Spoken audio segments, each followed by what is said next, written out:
అందరికీ నమస్కారము. ప్రజానికానికి తెలియజేయడం ఏమనగా, ఇప్పుడు చాలా ట్రెండింగ్ హాట్ టాపిక్గా ఉన్న ఏపీలో ఒక కొత్త వింత ఏంటంటే, శ్రీవారి లడ్డు ప్రసాదంలో సంథింగ్ జంతువుల యొక్క కొవ్వును ఉపయోగించినట్లు చంద్రబాబు నాయుడు సార్ చెప్పడంతో ప్రజల్లో కొంచెం చాలా బాధాకరమైనగా వాళ్ళు చాలా బాధపడుతున్నారు. తిరుమల యొక్క పవిత్రను చంద్రబాబు నాయుడు సార్ చెడ్డగా చేయాలనుకుంటున్నాడు, మంచిగా చేయాలనుకుంటున్నాడు, నాకైతే తెలియదు. దానివల్ల కొన్ని నాకు డౌట్స్ ఉన్నాయి. ఆయన చెప్దాం అనుకుంటాను. మా చిన్న బఫూన్కి చెప్తాను. ఫస్ట్ మా చిన్న బఫూన్ అంటే మీకు అందరికి తెలిసేమో, మా చిన్న బఫూన్కి చెప్తూ ఉంటాం. ఒరే చిన్న బఫూన్, మా చిన్న బఫూన్ ఎవరంటే శ్రీనివాస్, జర్నలిస్ట్ అని పెట్టుకుంటాడు. వాడు జర్నలిస్ట్లో PhD చేశాడట. చిన్న బఫూన్, మా చిన్న బఫూన్ అనమాట. వాడు ఇంగ్లీష్ చదివినాడు. ఇప్పుడు చూసినారు మీరు, ఏమి ఇంగ్లీష్ వాడిని, అబ్బా చిన్న ఇంగ్లీష్ వాందే. చిన్న బఫూన్గా చెప్పేది, శ్రీవారి లడ్డులో జంతువుల యొక్క అది కలిపి ఉంటే నువ్వు వాళ్ళు NDBD వాళ్ళు పబ్లిష్ చేసిన ఒక ల్యాబ్లో నుంచి విడుదలైన పేపర్లో కలిపి ఉండవచ్చు, కలిపినారని వాళ్ళు కూడా డిక్లేర్ చేయలే. దాన్ని ఎరుపుక కలిపినారు అని డిక్లేర్ చేయలే, కలిపి ఉండవచ్చు. ఓకే, అది ఫస్ట్ పాయింట్. రెండో పాయింట్ ఏంటంటే, ప్రతి 6 నెలలకు ఒకసారి ఖచ్చితంగా చెకింగ్ జరుగుతూ ఉంటుంది. అది కూడా వదిలేసి, ఇప్పుడు జగన్ సారా కలిపినాడు అనుకో, కలిపి ఉండినాడు అనుకో, ఫర్ ఎగ్జాంపుల్ కలిపినాడు అనుకో, ఇప్పటికి 3 నెలల పైన అయిపోతుంది కదా. ఆ 3 నెలలు ఎందుకు బయట పెట్టలేదని ప్రజలు అడుగుతూ ఉంటారు. దానికి నీ సమాధానం నేను చెప్పురా బొప్పున్.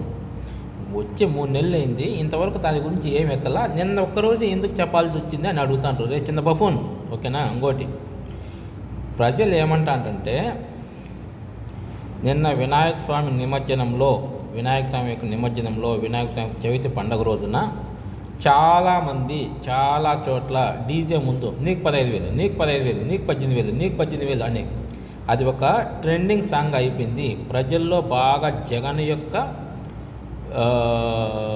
జగన్ది అంటే జగన్ బాగా నమ్మకంగా ఎక్కువ ప్రచారం జరిగిపోతూ ఉంది. దీన్ని ఏదో విధంగా దెబ్బ కొట్టాలా, దీన్ని ఏదో విధంగా చెయ్యాలా అనేసి చంద్రబాబు నాయుడు సార్ ఈ విధంగా చేసినారు అని ప్రజలు అంటారు. దీనికి నీ సమాధానం ఏందిరా చిన్న బఫూన్, దీనికి సమాధానం చెప్పు.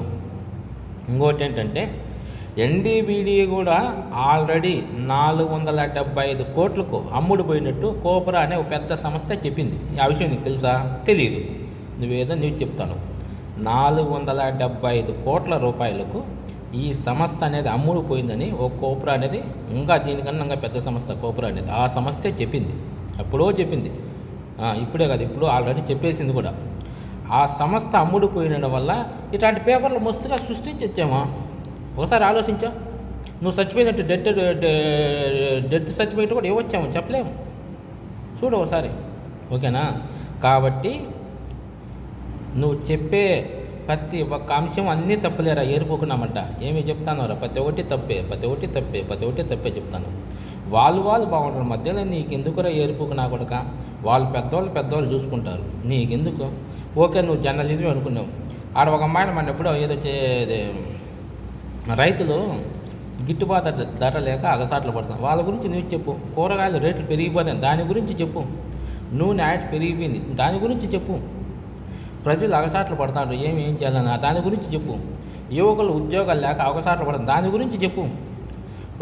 చాలామంది ఉపాధి లేక, పనులు లేక చాలా అగసాట్లు పడుతూ ఉంటారు కదా, దాని గురించి చెప్పు. నువ్వు జర్నలిజం అయితే రైతుల యొక్క సమస్యల గురించి చెప్పు. రైతులు ఎవరెవరికి ఏ సమయంలో ఎలాంటి పంటలు వేయాలని దాని గురించి చెప్పు. ఫర్ ఎగ్జాంపుల్ నేను చెప్తా చూడు, రైతు బిడ్డ అనే యూట్యూబ్ ఛానల్ చూసావా? నీ ముండబాబు నీకు తెలియదు.